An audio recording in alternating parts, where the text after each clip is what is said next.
Hello friends, welcome back to my YouTube channel. Today we are going to discuss about the topic neonatal hypothermia. तो सबसे पहले हम इस topic को समझते हैं कि क्या होता है नियोनेटल हाइपोथर्मिया। ठीक है, नियोनेटल जो होता है वो हमारा बेबी होता है कब से कब तक, एट बर्थ टू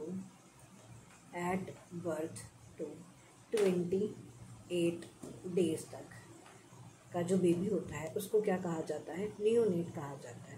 अब इसके अंदर भी दो तरीके के नियोनेट होते हैं, early neonate and let neonate. ठीक है, उसके बाद आता है हाइपोथर्मिया। हाइपोथर्मिया का मतलब क्या होता है? हाइपो का मतलब होता है टेम्परेचर को डिक्रीज होना, और थर्मिया का मतलब क्या होता है, something related to the temperature. देखो, जब हम वर्ड्स को तोड़ तोड़ के समझने की कोशिश करते हैं ना, तो हमें वो चीज़ बहुत जल्दी याद होती है और बहुत अच्छे से याद होती है, हम उसको भूलते नहीं। तो इसलिए हम इस टॉपिक को कुछ इसी तरीके से समझेंगे, क्योंकि ज़्यादातर जो हमारे कॉम्पिटिटिव एग्ज़ाम्स होते हैं या जो भी हमारे कॉलेज के एग्ज़ाम्स होते हैं उसके अंदर जो नियोनेटल हाइपोथर्मिया होता है वो हमें ज़्यादातर देखने को मिलता है। और ये एक बेसिक जो है ना वो कॉन्सेप्ट है जो कि अगर हम क्लिनिकल ड्यूटी में भी जाते हैं तो वहाँ पर भी हमें देखने को मिलता है। तो हमें पता होना चाहिए कि how we have to care the neonatal hypothermial baby. ठीक है, तो उसके बाद आता है हमारा कि हमने यहाँ पे देखा कि नियोनेटल हाइपोथर्मिया जो हमारी टर्म है उसका मतलब होता क्या है। ठीक है, तो अब हम देखेंगे कि जो नियोनेटल हाइपोथर्मिया होता है, जो हमारा नियोनेटल हाइपोथर्मिया होता है उसके अंदर जो हमें टेम्परेचर है वो देखने को मिलता है, कितना होता है नॉर्मल और कितना होता है एबनॉर्मल, कि हम उसको कब कहेंगे कि वो हाइपोथर्मिक है। तो जो नियोनेटल हाइपोथर्मिया होता है उसका दूसरा नाम होता है silent killer in the newborn. कि ये बहुत मतलब क्योंकि बेबी जो होता है वो बहुत छोटा होता है, हमें बता नहीं पाता कि उसे क्या क्या प्रॉब्लम है, तो इसीलिए उसको क्या कहा जाता है, साइलेंट किलर कहा जाता है, silent killer in the newborn. ठीक है, नॉर्मल जो टेम्परेचर होता है बेबी का वो 36.5 to 37.5 होता है। अगर यही टेम्परेचर डिक्रीज़ हो जाता है, देखो हाइपो बोला था हमने यानी कि टेम्परेचर का डिक्रीज़ होना, और हाइपर का मतलब होता है टेम्परेचर का इंक्रीज़ होना। जब टेम्परेचर जो है वो डिक्रीज़ हो जाता है, कितने से डिक्रीज़ होगा, 36.5 से। ठीक है, तो उस कंडीशन को हम क्या कहेंगे कि हाँ जो बेबी है वो हाइपोथर्मिक है। समझ में आया कि जो बेबी है वो हाइपोथर्मिक है। तो यहाँ से तुम्हारा क्वेश्चन बन सकता है कि neonatal hypothermia is also known as क्या कहा जाता है, तो साइलेंट किलर कहा जाता है। किसके अंदर, न्यूबॉर्न के अंदर। ठीक है, उसके बाद नॉर्मल टेम्परेचर की रेंज आ सकती है कि नॉर्मल टेम्परेचर की जो रेंज होती है वो कितनी होती है, 36.5 to 37.5 जो है वो नॉर्मल टेम्परेचर रेंज हमें देखने को मिलती है। उसके बाद आता है टेम्परेचर हाइपोथर्मिया, कि जो हमारा हाइपोथर्मिया होता है उसके अंदर टेम्परेचर कितना होता है, तो लेस देन 36.5। ठीक है, 36.5 से अगर कम होता है यानी कि 35 हो गया, 34 हो गया। आगे हम टाइप्स ऑफ हाइपोथर्मिया पढ़ेंगे जिसके अंदर हम पढ़ेंगे कि अगर मान लो कितना कम है तो हम उसको किस कैटेगरी के अंदर रखेंगे, कौन सा टाइप जो है वो हाइपोथर्मिया का होगा। ठीक है, उसके बाद आता है हमारा टाइप्स ऑफ हाइपोथर्मिया। जो हमारे टाइप होते हैं उसके अंदर आता है हमारे जो मेनली 3 टाइप्स के होते हैं। कितने टाइप के होते हैं, 3 टाइप के जो है हाइपोथर्मिया हमें देखने को मिलता है। सबसे पहले आता है mild, second one is moderate and third one is severe. ठीक है, जो माइल्ड हाइपोथर्मिया होता है, जैसा कि हमने टेम्परेचर इसका नॉर्मल रेंज देखी थी, कितने देखी थी, 36.5 से 37.5 इतना होता है, और हमने बोला था कि हाइपोथर्मिया इससे कम होता है। ठीक है, तो जो माइल्ड वाला होगा वो तो 36 के आसपास ही होगा ना, कि या तो 36 होगा या 35 होगा, ऐसा ही होगा। ठीक है, तो उसको क्या कहेंगे, हम माइल्ड हाइपोथर्मिया कहेंगे। जैसे 36 से 36.4 अगर जो है बेबी का टेम्परेचर हमें वेरिएशन देखने को मिलती है तो उसको कहा जाता है माइल्ड हाइपोथर्मिया। इसी माइल्ड हाइपोथर्मिया का एक और नाम होता है जिसको कोल्ड हाइपोथर्मिया भी कहा जाता है। तो क्वेश्चन ऐसे भी आ सकता है कि जो हमारा कोल्ड हाइपोथर्मिया होता है उसकी जो टेम्परेचर रेंज होती है वो कितनी होती है, तो आंसर जाएगा 36 to 36.4। उसके बाद आता है मॉडरेट। मॉडरेट के अंदर क्या होगा, 32 to 35.9। ठीक है, कितना होगा, 32 to 35.9, और सीवियर के अंदर लेस देन 32। तो यहाँ पे 3 ऑप्शन दिए होंगे, पूछा जाएगा कि जो 4 ऑप्शन दिए होंगे तो उसमें से एक ऑप्शन आपका करेक्ट दिया होगा, तो पूछा जाएगा कि जो हमारा सीवियर हाइपोथर्मिया होता है वो कितने से कम होता है, तो लेस देन 32। या फिर 3-4 स्टेटमेंट दी जाएंगे नियोनेटल हाइपोथर्मिया से रिलेटेड, टेम्परेचर से रिलेटेड, कि कौन सा माइल्ड होता है और कौन सा मॉडरेट होता है, कौन सा सीवियर होता है, तो उसमें आपसे पूछा जाएगा कि विच स्टेटमेंट इज करेक्ट। ठीक है, तो उसके बाद आता है हमारा कॉजेस, किन किन वजह से जो है वो हमें नियोनेटल हाइपोथर्मिया देखने को मिलता है। तो सबसे पहले आता है increase chance of the neonatal hypothermia. कौन कौन से ऐसे चांसेस हैं जिनकी वजह से जो न्यूनेटल हाइपोथर्मिया हमें देखने को मिलता है। सबसे पहले आता है प्री टर्म। प्री टर्म जो बेबी होता है वो हमारा टर्म यानी कि हमारा जो 9 मंथ 280 डेज़ का क्राइटेरिया होता है, वो टर्म कंडीशन कंप्लीट होने से पहले, वो डेज़ कंप्लीट होने से पहले ही जो बेबी ग्रो करते हैं या वो जो बेबी डिलीवर हो जाते हैं उनको क्या कहा जाता है, प्री टर्म। ठीक है, जो प्री टर्म होते हैं वो लेस देन 32 वीक एंड 32 की वीक के आसपास वाले बेबीज होते हैं। उसके बाद आता है हमारा low birth weight baby. Low birth weight baby का मतलब क्या होता है कि जो हमारा बेबी है, हमारी जो नॉर्मल बर्थ वेट होता है वो हमारा कितना होता है 2 to 2.5 kg। ठीक है, या फिर हमारा 2.5 to 3 kg।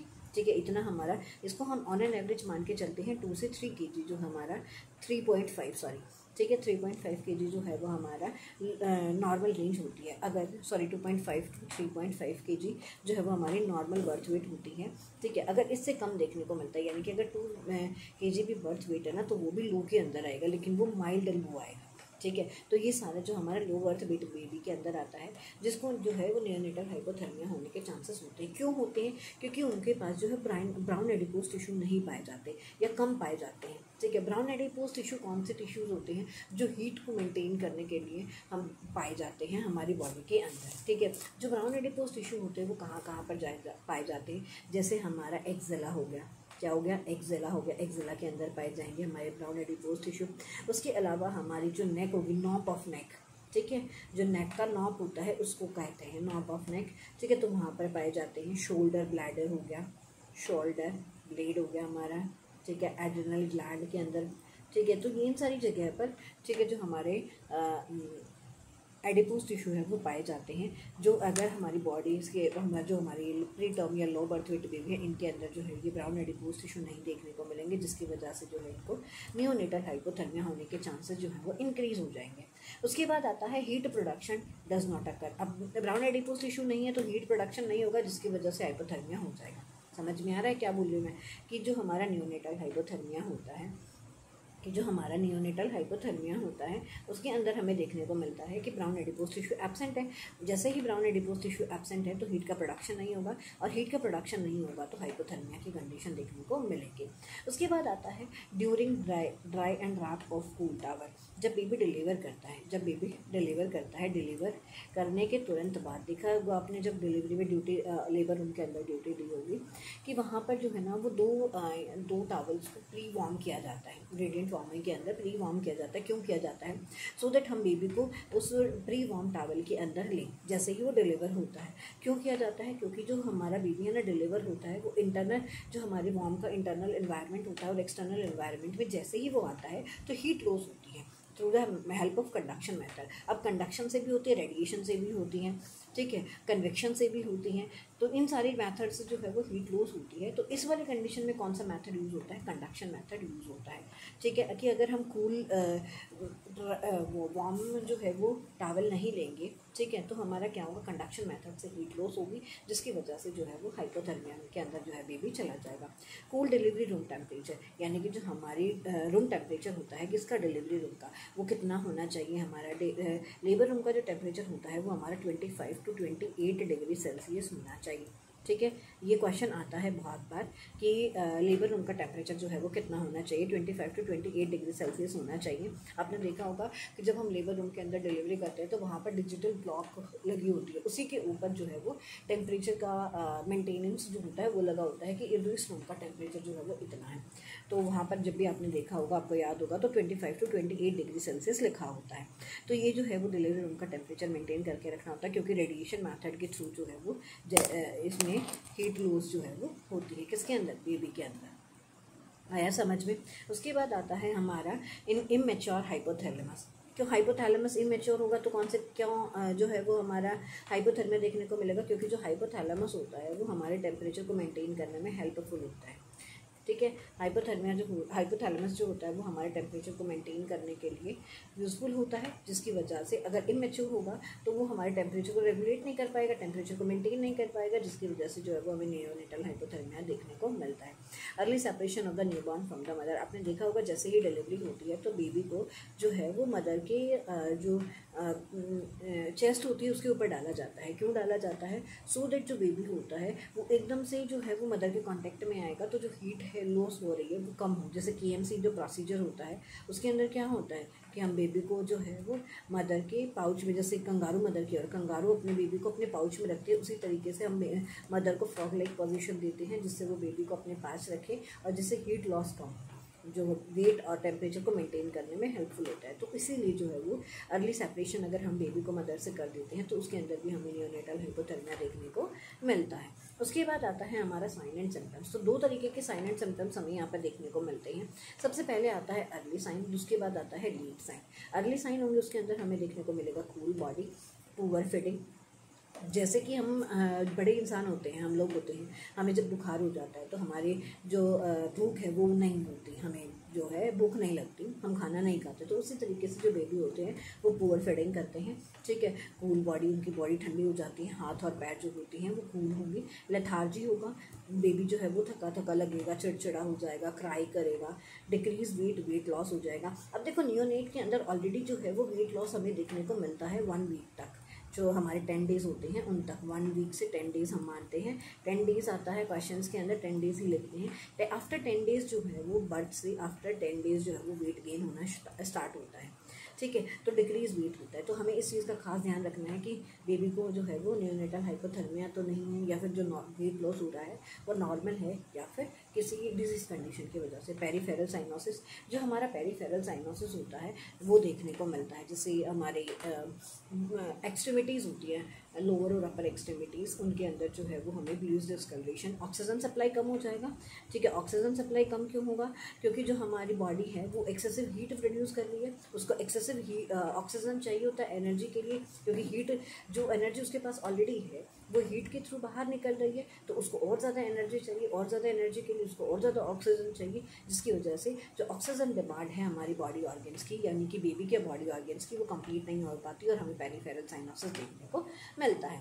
ब्रेडिकार्डिया, यानी कि जो हमारा हार्ट रेट होता है वो कम हो जाएगा। ब्रेडिपनिया कम हो जाएगा। हाइपोक्सिया, हाइपोक्सिया क्यों होगा यहाँ पे मैंने बता दिया है। सेंट्रल साइनोसिस देखने को मिलता है, जो हमारा सेंट्रल साइनोसिस होगा वो हमें देखने को मिलेगा। उसके बाद आता है मेटाबॉलिकली एसिडोसिस, जो हमारी मेटाबॉलिकली एसिडोसिस की कंडीशन होती है वो देखने को मिलती है, क्योंकि जो हमारे कंपनसेटरी मैकेनिज्म करेगा हमारे ये जो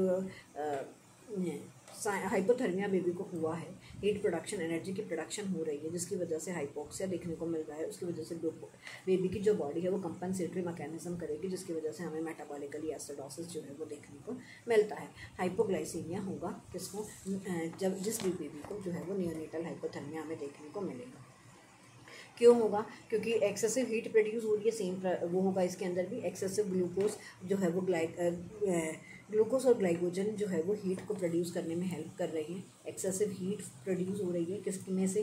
ग्लूकोज और ग्लाइकोजन से, ठीक है, जिसकी वजह से जो है वो हमें हाइपोग्लाइसीमिया, क्योंकि ज़्यादा से ज़्यादा हीट हो रही है ग्लूकोज और ग्लाइकोजन से, तो हमें हमारी बॉडी को और ज़्यादा ग्लूकोज की ज़रूरत होगी, जिसकी वजह से हाइपो का मतलब होता है कम, ग्लूकोज जो है वो हमारी बॉडी, बेबी की बॉडी का कम हो जाता है।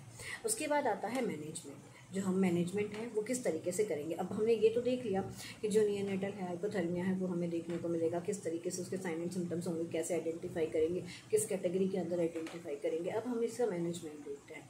तो जैसे ही हम इसका मैनेजमेंट करेंगे तो हमें सबसे पहले बेबी को, जैसे ही बेबी डिलीवर होता है, प्री रेडिएंट जो रेडिएंट फॉर्मर होता है हमें उसे ऑलरेडी हीट करने के लिए रख देते हैं।